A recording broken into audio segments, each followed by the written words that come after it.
సాధారణ పూజ మన కోరికలన్నిటినీ తీర్చే శక్తిని కలిగి ఉంటుంది.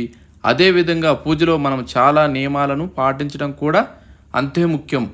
నియమాలు లేదా ఆచారాల ప్రకారం పూజ కైంకర్యాన్ని పూర్తి చేయడం ద్వారా మాత్రమే మనం ఆరాధన పూర్తి ఫలాలను పొందుతాం.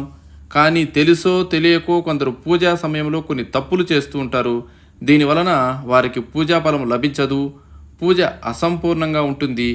అటువంటి పరిస్థితుల్లో మీరు తప్పుడు పద్ధతి నియమాలతో పూజలు చేస్తే మీరు చాలా చెడు పరిణామాలను ఎదుర్కొనవలసి వస్తుంది. విశ్వాసాల ప్రకారం ఇంటి పూజ గదిలో నిలబడి పూజలు చేయకూడదు. ఎందుకంటే దేవుడిని నిలబడి పూజించడం శ్రేయస్కరం కాదు.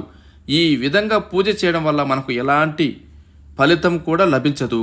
కాబట్టి పూజా సమయంలో ఇంట్లో నిలబడి పూజ చేయకండి. మీరు పూజ చేసినప్పుడు మీరు మొదట ఆసనాన్ని నేలపై ఉంచి దానిపై కూర్చొని మాత్రమే పూజ చేయాలని గుర్తుంచుకోండి.